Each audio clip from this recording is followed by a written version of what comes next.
Planos de saúde. Não dá para não ter, mas também não dá para pagar. Isso tem solução?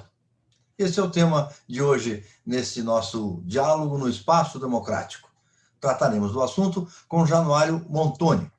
Há mais de 20 anos na administração pública, ele participou do processo de regulação do setor de saúde suplementar e da criação da Agência Nacional de Saúde Suplementar, a ANS, da qual, aliás, foi o primeiro diretor-presidente. Januário Montoni foi secretário municipal de saúde em São Paulo, consultor da Unesco e do Banco Mundial. Ele é autor do livro Planos de Saúde, Passado e Futuro. É atualmente consultor na área de saúde. Januário, bem-vindo. Muito obrigado pela sua participação mais uma vez aqui no nosso programa. Obrigado, Rondina. É um prazer participar aqui com presenças tão ilustres desses diálogos do Espaço Democrático. Participará conosco neste programa o doutor Roberto Macedo, doutor em Economia pela Universidade Harvard, ex-secretário de Política Econômica do Ministério da Fazenda e colaborador do Espaço Democrático. Roberto, obrigado pela participação novamente. Bem, eu gostaria de acrescentar ao meu currículo que eu sou um dos que sofrem com os reajustes dos planos de saúde, que são muito caros. Bem-vindo ao clube, então, Roberto. Outro que vai colaborar conosco nesta entrevista é o doutor Antônio Batista, médico formado pela Escola Paulista de Medicina e sanitarista pela Universidade de São Paulo. Ele também tem mestrado em Ciências Sociais pela Universidade de São Paulo. Antônio Batista, salve. Eu que agradeço, é muito bom participar desses debates sempre. Bom, vamos lá. Plano de saúde é aquele seguro, né? Como eu disse, que a gente precisa ter, mas não está mais conseguindo pagar. E aí, então, vem a pergunta com a qual eu começo este diálogo. Januário, se os brasileiros têm o SUS, né, o nosso Sistema de Saúde Universal e Gratuito, por que é que nós temos também o setor de saúde suplementar? Isto é, os planos de saúde.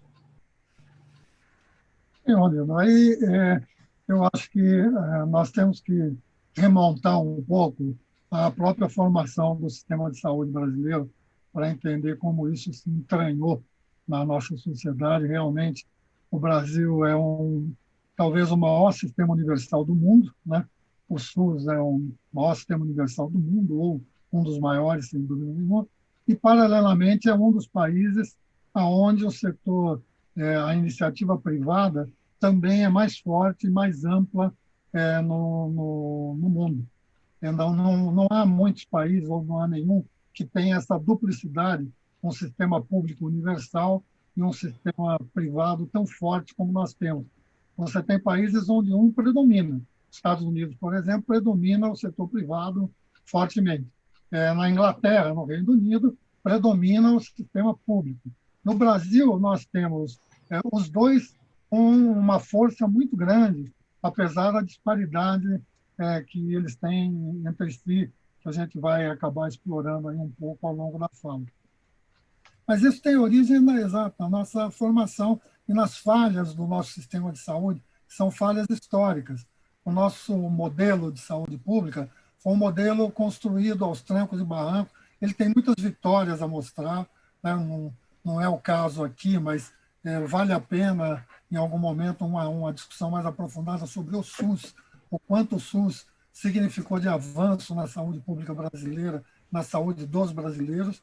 Mas a nossa história da saúde pública é muito ruim, é uma história, se você chega no período anterior ao do SUS, o nosso sistema era um sistema centralizado no governo federal, ligado à área de previdência, era contributivo, só quem tinha carteira profissional assinada podia acessar ao antigo INAMPS, que teve outros nomes ao longo do tempo.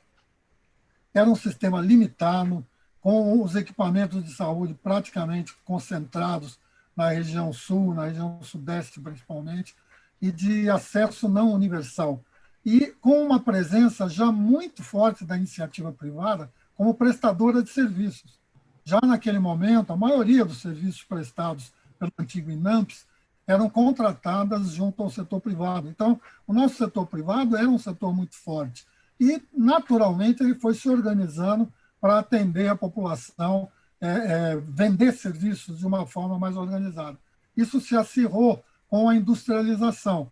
A chegada das grandes multinacionais também foi a chegada das grandes pautas sindicais internacionais que tinham, no plano de saúde, na atenção à saúde, um diferencial para os empregados. Quando o setor automobilístico vem para o país, que ele traz as grandes montadoras americanas e europeias para o nosso país, fundamentalmente para São Bernardo do Campo naquele momento, ele traz também as pautas sindicais, onde plano de saúde passou a ser um item diferencial para a contratação, para a atração de mão de obra qualificada.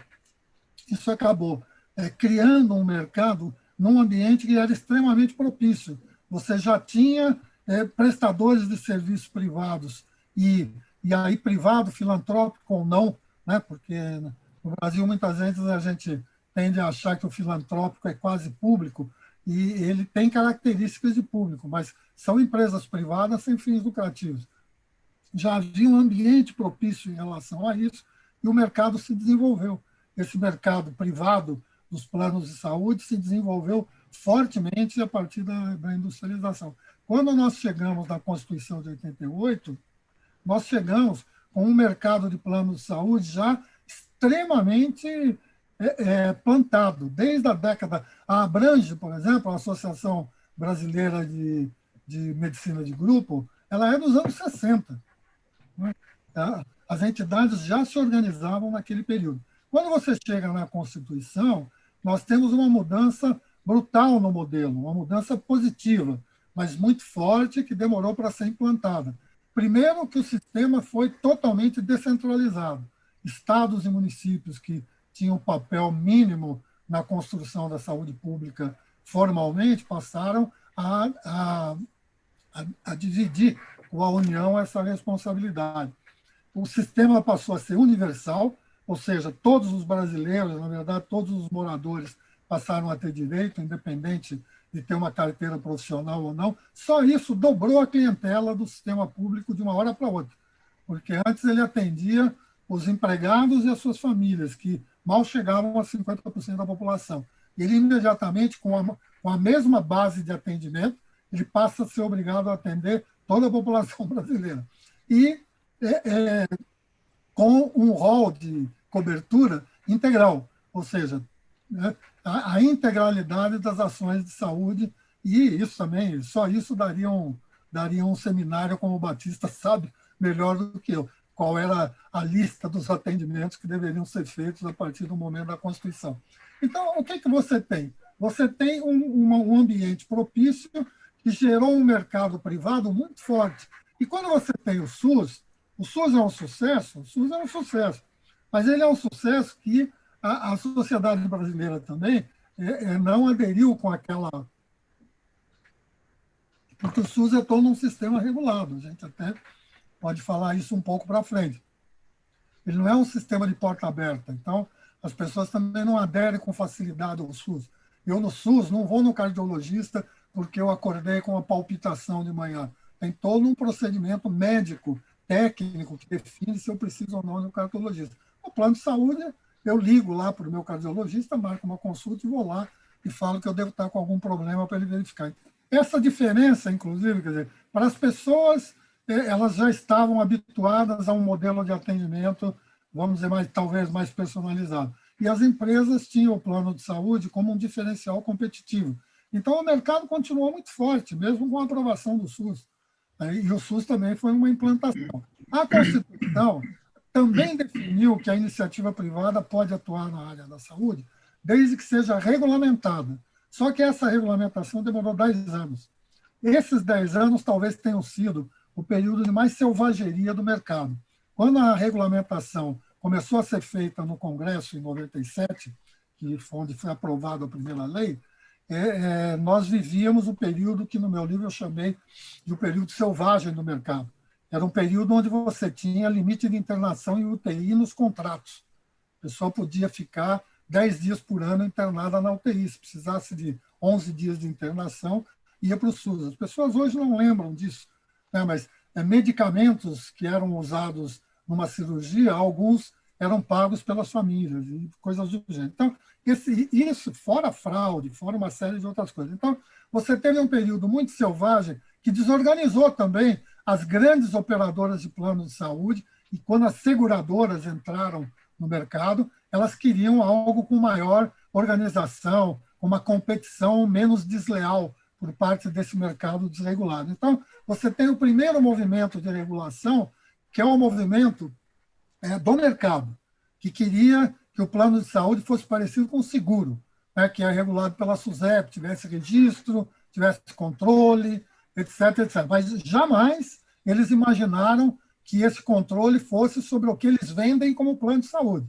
Eles queriam continuar como era antes, onde cada empresa definia o que era um plano de saúde. Tinha empresa que incluía tratamento cardíaco, outra não. Tinha empresa que incluía, enfim, tratamento oncológico, outra não. Tinha plano que incluía, outro não. Eles queriam essa liberdade. E o controle econômico financeiro para tirar os picaretas, vamos dizer assim, né, e as empresas de baixa operação fora do mercado. Essa visão da sociedade foi aprovada em 97 e criou-se a lei que está em vigor até hoje. Só que a sociedade não aceitou. Houve uma mobilização da sociedade organizada muito forte, os PROCONs, as entidades de defesa do consumidor, exigindo que também fosse regulamentado a outra parte, que é a assistência à saúde. E isso foi feito em 98 no Senado, que acabou virando essa regulamentação que nós temos hoje.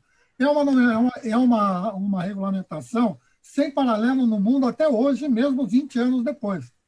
Ela define o que é um plano de saúde, então é um atendimento completo, ela define qual vai ser a cobertura, a lei exige que a ANS defina tudo que vai ser coberto a cada ano pelo plano, e a cada 2 anos reveja isso. Então, cada vez que você tem um novo procedimento cirúrgico, um novo medicamento, a ANS vai discutindo e vai incluindo num plano, e mesmo que você tenha comprado o seu plano há 10 anos atrás, isso vale para o seu plano. Então, isso você não tem em lugar nenhum, essa dupla regulamentação. Então, isso fortaleceu a ida do consumidor, né, para o plano de saúde, principalmente do consumidor coletivo naquele momento. Só que nós precisamos explorar o que aconteceu depois, né? A regulamentação em si, na minha avaliação, até porque, né, eu participei dela e depois fui, como você já disse, o primeiro diretor-presidente da ANS, que fez o enforcement dessa legislação, e eu acho que ela foi um avanço muito grande. Mas ela parou no tempo, e é esses os problemas que nós temos na sequência. No fundo, o que você tem, né, como resumo da tua aba? O SUS avançou, ele avançou muito e continua avançando, mas ele continua tendo muitas falhas. E ele é um modelo gerenciado. É isso que as pessoas esquecem. O SUS é um modelo gerenciado. Você vai caminhando na sua jornada de atendimento com pareceres técnicos. Os médicos é que indicam para onde você vai e os médicos e as equipes, os exames que você vai fazer. O SUS é um sistema que hoje é mais profissional, mas ele continua tendo um modelo autorreferido, que é aquele exemplo que eu dei. Eu acho que eu tenho alguma coisa, eu procuro um médico e vou no médico. Isso tem efeito na composição, inclusive, do custo, Roberto, como nós vamos explorar um pouco para frente. Essa diferença de modelo de atendimento e faz com que a gente tenha hoje né, o SUS não tem como competir em linha geral de assistência com o setor privado hoje, até por uma questão uma questão lógica. Em 2019, para vocês terem uma ideia, o orçamento nacional do SUS, considerando União, Estados e municípios, ele foi de 294 bi, que significou R$ 1.400 per capita ano. R$ 1.490 ano. No setor privado, para atender 23% da população naquele ano, a receita foi de 214 bilhões e o per capita de 4.538 anos. Então, a diferença de capacidade de pagamento é muito forte e gera um sistema absolutamente desigual. Quem tem dupla cobertura, como nós aqui, que temos o SUS e o plano de saúde, levamos uma vantagem porque a gente mantém o direito ao SUS e tem o direito ao plano que, de uma forma ou de outra, a gente acessou. Então, a desigualdade em relação à saúde vem crescendo de forma exponencial, e isso também ficou claro agora na pandemia. Perfeito, Januário. Vamos à pergunta do professor Roberto Macedo. Bem, como eu adiantei aí, meu problema é o alto custo aí dos reajustes dos planos de saúde. A literatura econômica tem muitas referências à possibilidade, ao risco, de que as agências reguladoras, no caso a ANS, a Agência Nacional de Saúde, sejam capturadas por interesses privados, né? Você não acha que isso pode estar acontecendo aí no caso do custo dos planos de saúde? O professor Roberto, veja, realmente a literatura internacional aborda muito isso, e isso deveria ser uma preocupação presente dos legisladores, né? Mas, assim, primeiro a gente tem que olhar um pouco o que a legislação definiu como papel da agência nessa área de reajuste. A agência ela não faz propriamente um controle geral do preço, do preço de venda, né? do preço do produto e do reajuste. Não faz, a agência não controla propriamente os reajustes totais. Ela tem um controle do preço de entrada no mercado daquele plano de saúde. Cada plano tem que enviar uma nota técnica definindo o valor, para que depois para que ele não venda abaixo do custo, depois não tente fazer um aumento imediato. E a agência, fundamentalmente, controla o valor, o preço dos planos individuais, e não dos planos coletivos. O plano coletivo, a agência só controla o abuso. O plano coletivo é aquele que uma empresa contrata uma operadora de plano de saúde para dar um plano de saúde para os seus funcionários, e tem um modelo de autogestão, onde a empresa cria uma área, as estatais brasileiras, várias delas têm sistemas próprios, né, de autogestão em saúde. A agência não controla propriamente o reajuste desse tipo de operadora. Elas são obrigadas a informar a agência qual é o reajuste, e a agência avalia possíveis abusos, mas ela não tem uma autorização prévia.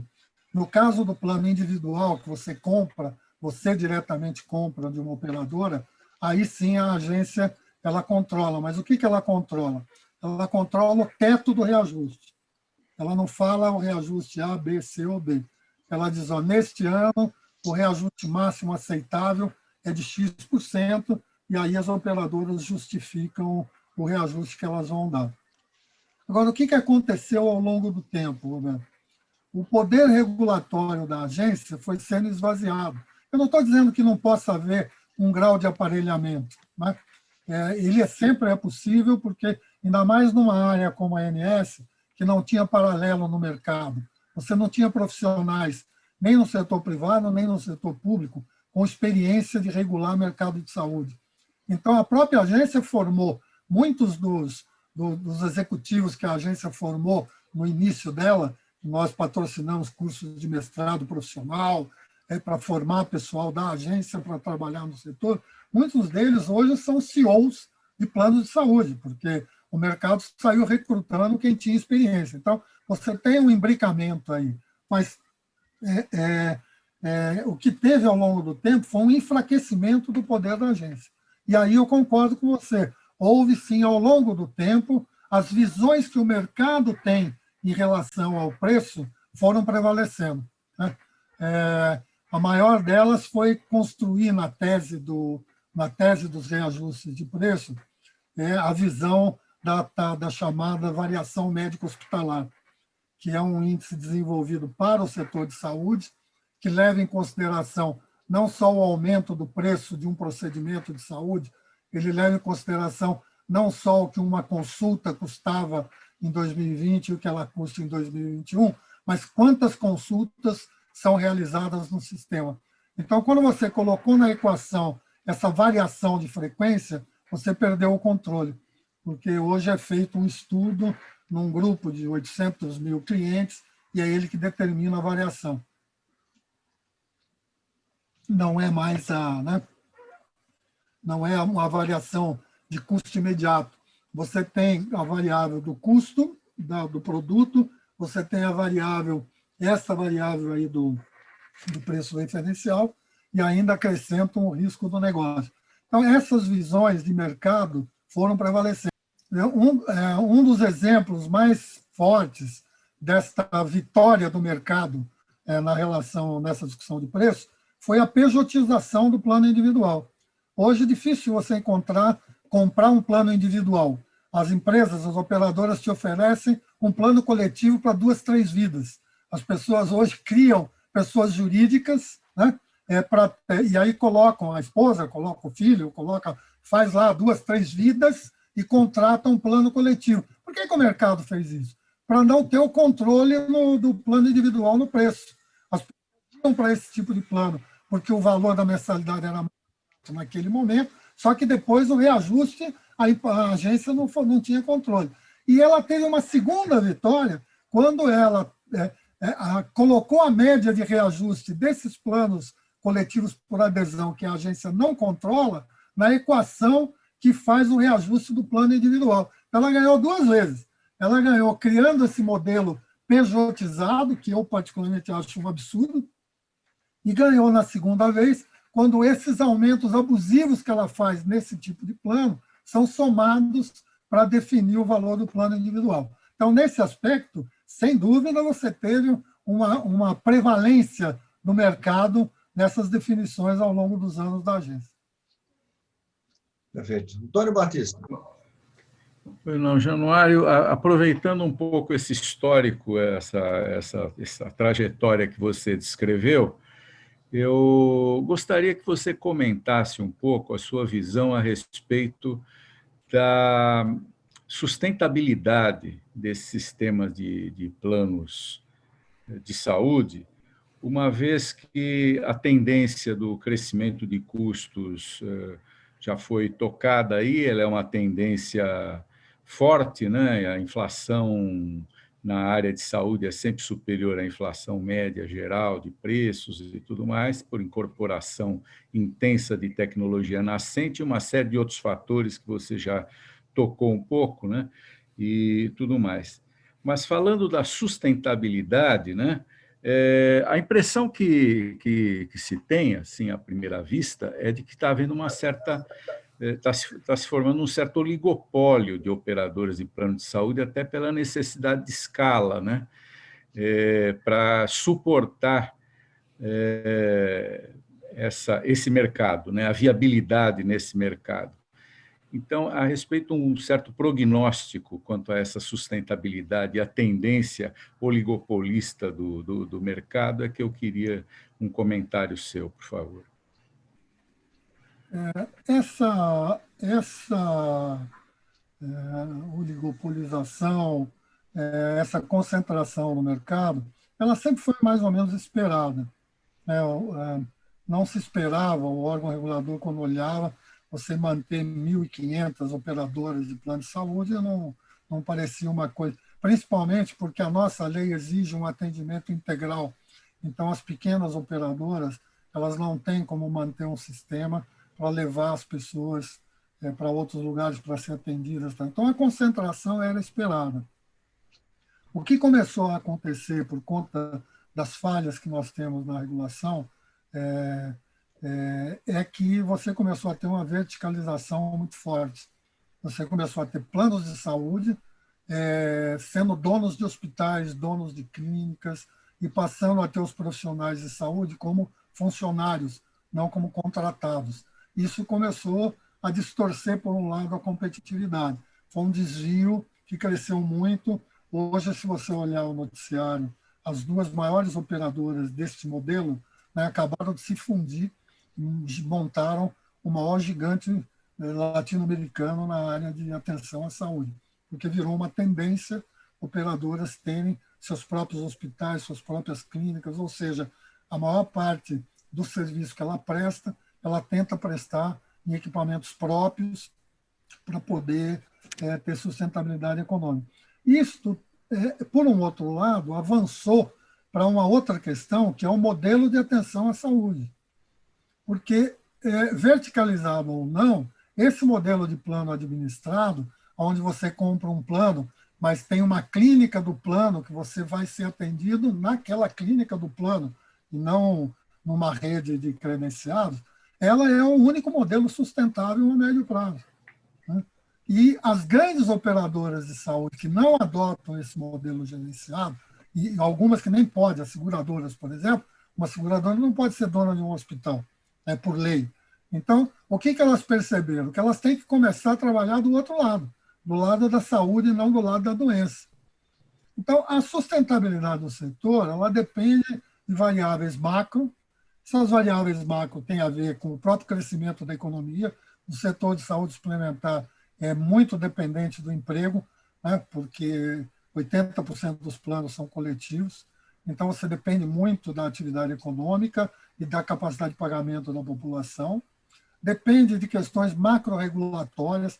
Por exemplo, a agência, há muito tempo, deveria estar discutindo formas de fazer com que os planos de saúde cresçam na região norte, na região centro-oeste, nas grandes novas fronteiras do mercado agrícola, que hoje é a população que tem dinheiro e não tem plano de saúde, porque você tem entraves para levar plano de saúde para lá. Então, você tem algumas questões macro e outras que o próprio mercado está se tomando conta, que é essa questão da gestão populacional. A tendência cada vez maior do mercado é procurar incentivar e até, vamos dizer, coagir é uma palavra pesada nesse modelo, mas é incentivar muito fortemente a que as pessoas cuidem da sua saúde, façam prevenção e procurem os equipamentos que a própria operadora determina para baixar o custo, porque é uma questão de... Né, nenhum sistema funciona como porta aberta absoluta. Então, o que você tem cada vez mais é plano, é uma mudança no modelo de atenção. Vai se valorizar a saúde. Por um outro lado, tem que discutir o modelo de pagamento.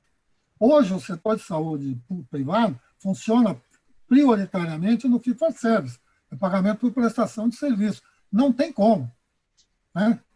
Você não tem como sustentar indefinidamente um sistema que pague por unidade de serviço prestada, pague por consulta, pague por qualquer tipo de procedimento. Não é viável no modelo... O SUS não é assim. O SUS tem pacotes, né? O SUS define valor por pacote. O setor privado tem que trabalhar um pouco mais essa questão e eles têm tentado uma grande resistência dos prestadores de serviço. Os médicos, por exemplo, indexaram a sua remuneração. É uma tabela, né, que cria uma relação entre um procedimento médico de oftalmologia e um de dermatologia e cria uma unidade de medida indexada para a remuneração do médico. Então, é uma equação muito complicada de você caminhar. E aí a tendência de sustentabilidade do mercado, por mais incoerente que possa parecer para alguns, é cuidar da saúde. A melhor maneira do mercado se sustentar é diminuindo a incidência da doença, diminuindo a gravidade da doença, diminuindo o tempo que as pessoas precisam de tratamento, que é uma maneira do mercado se sustentar.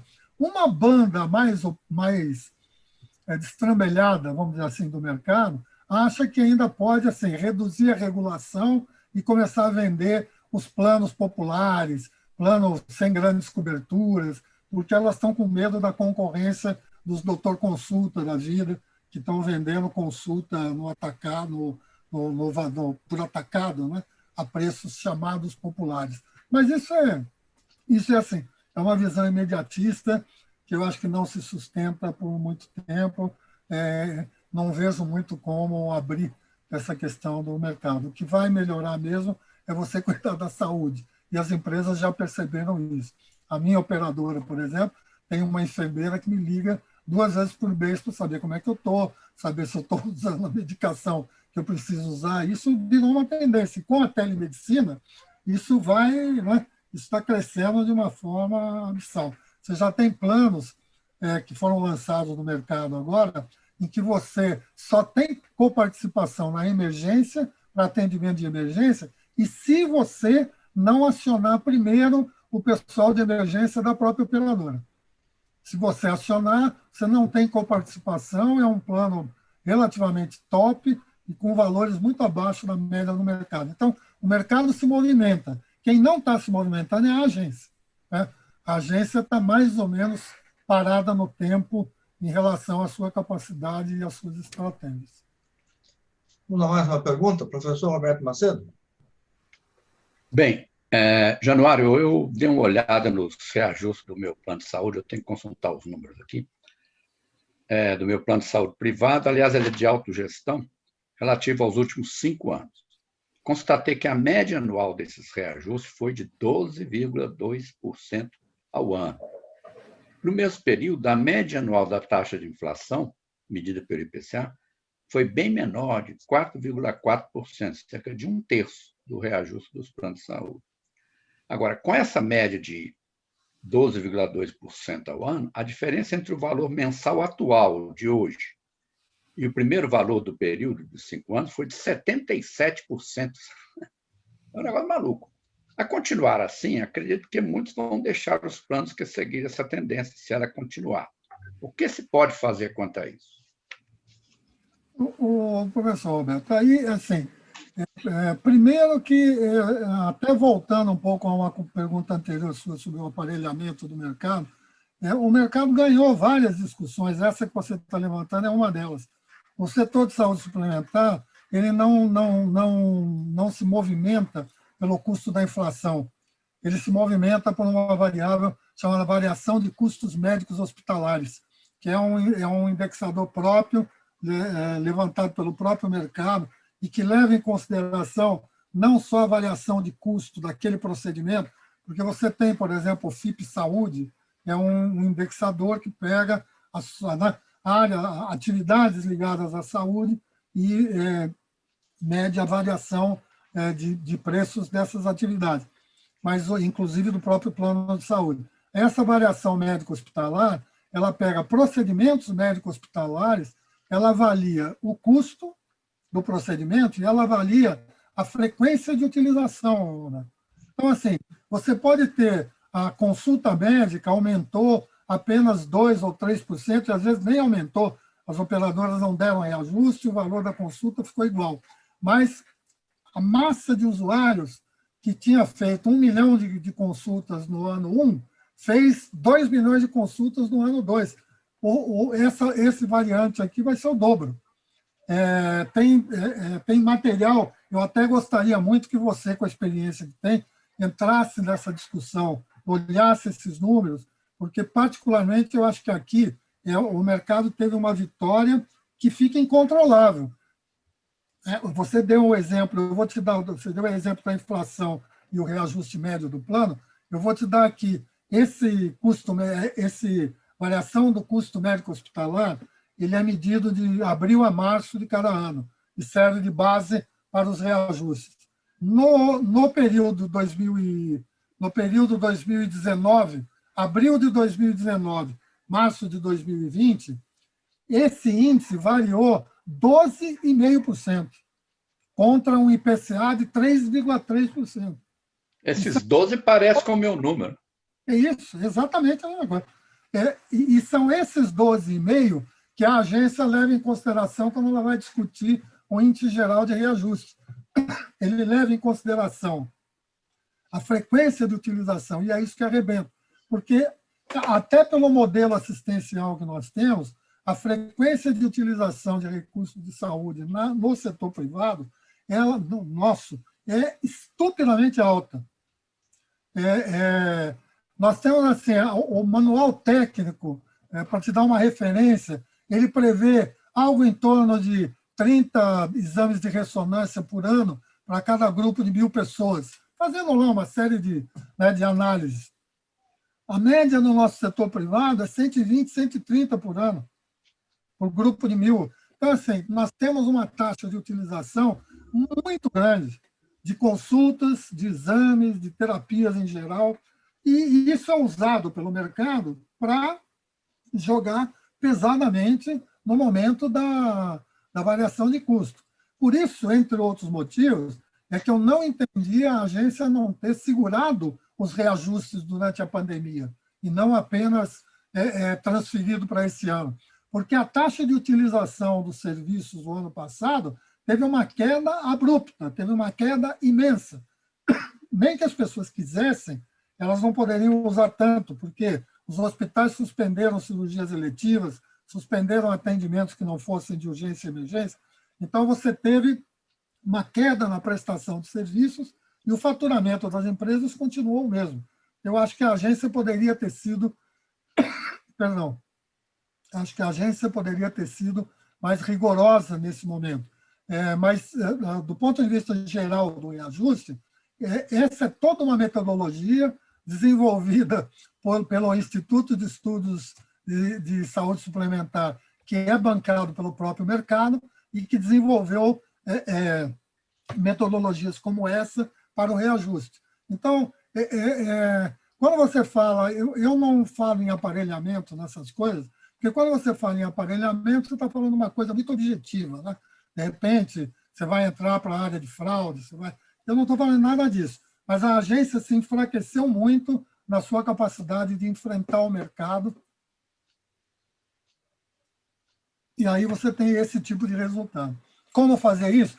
Pressão para aumentar. E aí, assim, não é pressão para o Congresso regular o reajuste que a agência vai dar, senão não precisa ter agência. Mas há necessidade de reforçar a capacidade de ação da agência para que ela possa efetivamente enfrentar esse tipo de discussão, inclusive tecnicamente. Os economistas, por exemplo, poderiam se mobilizar para fazer um estudo e descaracterizar tecnicamente essa variação de preço, essa composição atual da variação do custo médico hospitalar. Seria um grande favor ao processo social de construção da saúde. Januário, como você sabe, um dos nossos colaboradores aqui do Espaço Democrático, o Hélio Michelini, é também empresário na área da saúde. E ele enviou para você uma questão em vídeo. Vamos ver a pergunta. Uma das consequências da pandemia é justamente o fato da saúde, e em especial a saúde suplementar, atraírem um interesse de investidores nacionais e internacionais. No entanto, o modelo de negócio sugere algumas reflexões. Para os beneficiários, a proposta de contratação se revela mais cara na medida que a idade avança e justamente as pessoas se tornam menos produtivas. Para os médicos, a qualidade tem sucumbido à produtividade, numa enorme pressão quantitativa pelo atendimento em escala. Para as clínicas e hospitais, uma série de restrições, políticas austeras de reajustes, glosas constantes, negativas, enfim, fazem com que essas instituições acabem reorientando leitos para o atendimento prioritariamente particular. É possível falar, portanto, numa falha da ANS na sua atividade regulamentadora? O Hélio levanta uma questão, né, fundamental aí, que são as falhas regulatórias. Óbvio que até como um empresário prestador de serviço na área, ele olhou muito essa questão do relacionamento das operadoras com os prestadores de serviço e, né, o que vai acontecendo aí de glosas e outras questões. Mas eu queria colocar isso de uma forma um pouquinho mais ampla, exatamente no sentido de ressaltar que essas falhas regulatórias elas não nascem do nada, né? E elas têm que ser enfrentadas num ambiente um pouco maior.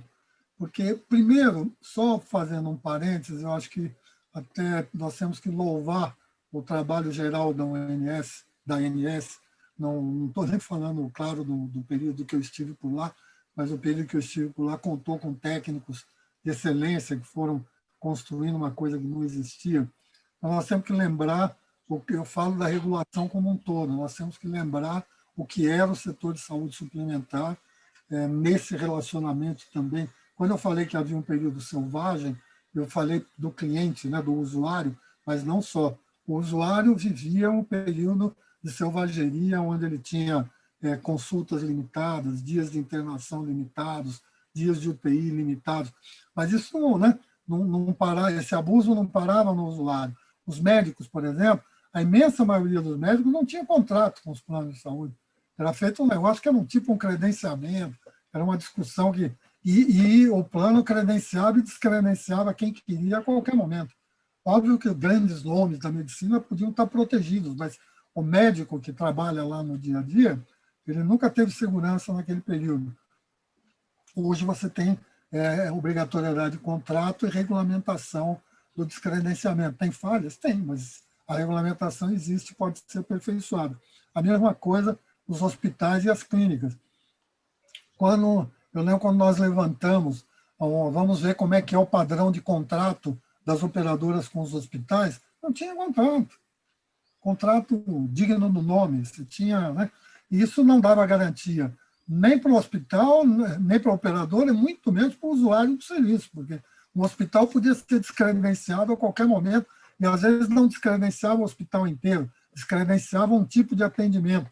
Este hospital agora não atende mais oncologia, ou esse hospital não atende mais maternidade para aquele plano de saúde. Então, aquilo é uma loucura completa. Cada plano era um plano atendia uma coisa, outro não atendia outra. Então, assim, você gerenciar isso, o próprio hospital gerenciar isso era uma loucura. Hoje, você, bem ou mal, você tem essas questões reguladas. A própria glosa não tinha regulamentação nenhuma. E tem que lembrar que nós estamos falando de um período que a inflação ainda tinha uma inflação residual. Então, houve um avanço muito grande em relação ao atual. E uma ampliação de mercado, né? Quem mais ganhou, talvez, com a regulamentação, foram os prestadores de serviço. Para você ter uma ideia, não tinha plano de saúde que comprasse serviço de hemodiálise. Hoje a hemodiálise é obrigatória. Então, o plano de saúde compra serviço de hemodiálise para atender o seu pessoal. Então, só para fazer um parênteses, para a gente também não jogar a criança com a água do banho, como se diz, né? A gente não desmerecer nem a legislação, nem o modelo. Agora, o ambiente regulatório que a agência viveu não foi um ambiente de apoio à regulação. Na verdade, ela foi criada durante um período, durante as duas administrações do presidente Fernando Henrique Cardoso, que foram sucedidas pelo presidente Luiz Inácio Lula da Silva, cujo partido era contra as agências. E fez todo um trabalho de esvaziamento das agências, então, de perda de status das agências, status orgânico, autonomia das agências. Então, você teve e isso continuou, passou na verdade, continua até hoje. Né? Eu vou dar um exemplo, quando eu participei da criação de duas agências. Né? Naquele momento, o diretor-presidente da agência tinha uma remuneração equivalente à de ministro de Estado. Ele não tinha o status de ministro de Estado para nenhum aspecto, muito menos para... Né?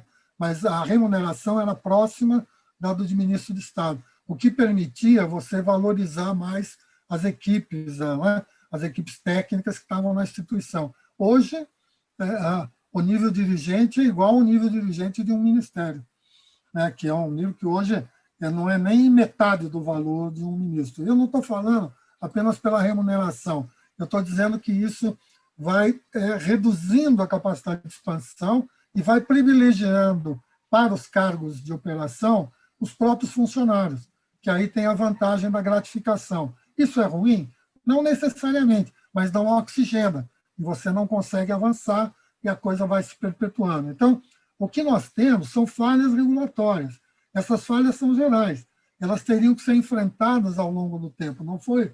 Você quer mais do que não ter assistência farmacêutica nos planos de saúde? Quando a lei foi aprovada em 98, como toda legislação, ela foi aprovada dentro do que você tinha, digamos assim, do chamado balanço de forças. Foi o que foi possível aprovar no Congresso.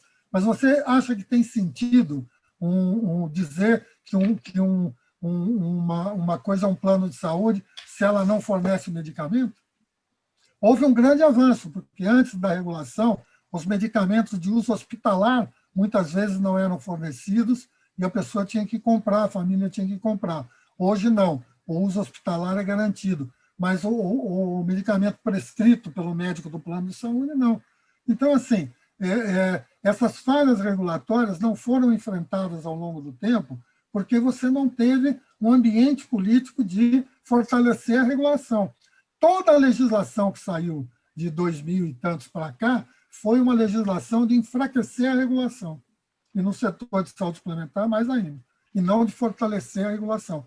Então, você tem hoje a agência, ela quase fazendo aí um papel de super-PROCON. Ela age no limite do que... Né? ela vai trabalhando meio como um PROCON, ela faz o controle econômico, como a SUSEP faz das seguradoras, ela faz das operadoras, e ela faz um trabalho quase que assim de defesa do consumidor, né, tentando, ela cria uma base de dados, tem grandes avanços nessa área, mas ela não tem tido força motora, né, força para ser a propulsora das mudanças no sistema. Então, isso gera falhas regulatórias imensas e que só vão ser sanadas, na minha opinião, quando você tiver uma retomada de ambiente regulatório. A agência perdeu o protagonismo e, com isso, as falhas regulatórias aparecem com mais força. Mais uma pergunta do doutor Antônio Batista. Muito bem, Januário, você citou na sua exposição também a questão da hiperutilização, né, que ocorre nos planos, o self-service, né, que gera uma hiperutilização, como um fator, inclusive, de desestabilização de custos e tudo mais. Isso é um fato, né, realmente é um fato que se observa, né?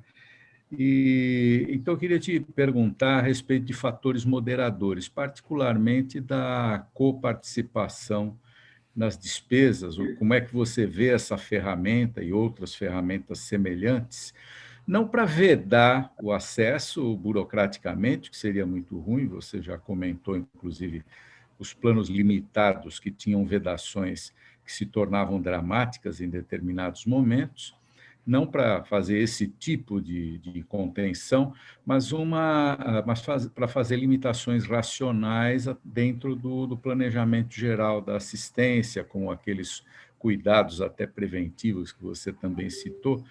Então, como é que você vê essa questão dos fatores moderadores de uso racionalmente utilizados e dentro de uma lógica assistencial adequada? Veja, os fatores moderadores já estão fortemente presentes no mercado de planos coletivos. Eles, até por isso que as empresas conseguem negociar alguns ajustes, né, de baixo reajuste de valor a partir de fatores moderadores internos que vão de incentivo obrigatório, né, a participação de grupos para doentes crônicos, acompanhamento de doentes crônicos e fatores moderadores, por exemplo, isso é muito usual, né? A partir de um certo número de consultas, haver uma coparticipação. Isso no mercado de planos coletivos é um mecanismo, né? E eu os acho aceitáveis e mais do que aceitáveis, até desejáveis, né? Onde você tem excesso de oferta. Nos planos individuais, você cada vez mais tem esses fatores moderadores, mas o que tem funcionado mesmo como fator moderador é o plano administrado, né? Onde você tem uma linha de cuidado gerenciada e onde você vai naquelas clínicas. Você tem planos hoje, por exemplo, que se especializam em determinadas faixas etárias e dão um atendimento, inclusive de qualidade, reconhecido, mas todo ele gerenciado. Você vai fazendo, né? O fator moderador, para você impedir o moral rasa, ele tem limitações. Ele não, né? Quando você tem um excesso, ele até baixa um pouco, mas ele reduz um pouco o excesso que pode ser eventualmente provocado por uma procura desnecessária do usuário, do beneficiário. Mas o nosso desperdício é sistêmico. O usuário não consegue fazer uma ressonância magnética se não tiver uma prescrição médica, né? Eu ouvi profissionais médicos dizer, mas eu tive que prescrever porque o cara ficou, né, me pressionou, porque ele estava sentindo, e se eu não peço a ressonância. Assim, né, são coisas muito frágeis. Então, você teria que ter um sistema funcionando mais abertamente. Quando você joga todo o peso na coparticipação, você está jogando todo o peso da racionalização do sistema no usuário final, do beneficiário final, que é o único que não entende de saúde nessa cadeia, tá certo? Porque ele é o cidadão que comprou ou que é beneficiário de saúde coletiva, mas ele não entende, né, da saúde. Aí você está colocando na mão dele reduzir, racionalizar o sistema. Então, eu sou amplamente favorável a fatores moderadores, eles já são de amplo uso no mercado, acho até que eles, em alguma medida, poderiam ser utilizáveis até no sistema público, né, em algumas áreas, mas, fundamentalmente, você também tem que rever, por isso que eu falo de rever o modelo de pagamento. Você teria que rever o modelo geral de pagamento e de autofinanciamento do sistema de uma forma que que caminhasse para o que hoje se coloca, que é a geração de valor, né, e a medicina por evidência, porque senão você não sai dessa cadeia. Essa ideia da coparticipação, se não me engano, Januário, é muito usada no sistema público de Portugal, não é isso? O mundo todo usa o sistema de coparticipação, né? Você tem, em grande parte do mundo, o sistema público, ele não é organizado como o nosso, que é universal e gratuito inteiramente. A maioria dos sistemas públicos pelo mundo afora, eles têm algum tipo de coparticipação ou de restrição. O nosso, por exemplo, o nosso setor público, o medicamento, o SUS fornece gratuitamente todos os medicamentos para todas as patologias que são prescritas no SUS. Em vários países não é assim. A França, por exemplo, tem um limite, né? Ela fornece para uma parte, ou até um limite, depois a pessoa tem que comprar. A Itália tem outro. O Brasil é um dos poucos países onde o sistema público tem um fornecimento integral de todos os medicamentos que estão na lista, né, de atendimento do SUS, e onde todos os procedimentos são gratuitos. Não é usual no restante do mundo. Mas no caminho do que você está colocando também, o que eu diria é que não adianta, é difícil a gente olhar para outros países, porque a nossa realidade é única na área da saúde. Hoje, tem gente que acha que se um dia o SUS melhorar bastante, o setor privado acaba. Eu, particularmente, não tenho essa visão. Nós temos hoje, é um setor que hoje movimenta bilhões de reais na economia, movimenta uma cadeia produtiva, e as pessoas querem o plano de saúde. Os trabalhadores querem os planos. A melhor aposta, na minha opinião, é trabalhar para uma aproximação disso, para reduzir a desigualdade entre quem acessa os dois sistemas. Você tem que encontrar maneiras, fazer parcerias. Uma coisa que Portugal faz, que você citou Portugal e que a gente não faz, é parceria no setor público-privado. Lá, como na Espanha, é perfeitamente possível e comum você ter um hospital que é uma economia mista, público-privado, e atende o plano de saúde e atende o setor público deles. Seria, na minha opinião, a única forma de você ter hospitais de ponta no norte e no centro-oeste. Você querer que no Acre tenha um hospital público de excelência para atender o SUS e um hospital privado de excelência para atender o mercado privado, num lugar onde a capital tem menos de 500 mil habitantes, não é realístico do ponto de vista de escala. Mas você poderia ter um hospital que atendesse os dois e fosse gerenciado pelos dois. Qual é o problema disso? Aonde estaria o pecado disso? Né? Então, tem parcerias do setor público e do setor privado que poderiam ser feitas, mas para isso você precisa de liderança estratégica, de clareza de propósito e liderança estratégica para fazer essa aproximação. Hoje, o setor privado e o setor público estão de costas um para o outro, né, e não conseguem uma aproximação. Nós temos que avançar formas de melhorar a melhor experiência de o setor público, sem dúvida, tem o melhor modelo de saúde, que é esse modelo gerenciado, que é esse modelo onde a pessoa é atendida, inclusive quando não está doente, para que ela não fique doente, né, ao máximo possível. E o setor privado tem a melhor entrega, né? Ele tem mais capacidade de fazer e de entregar um serviço de melhor qualidade do que o do setor público. Nós temos que aproximar essas duas especialidades e olhar para frente, né, trabalhando com isso. Eu espero que a pandemia deixa legado de mortos, né? E o nosso legado é impressionante. Mas eu espero que, além disso, ela também deixe um legado de uma certa racionalização, onde a gente volte a olhar, porque neste momento, por exemplo, em muitas capitais brasileiras,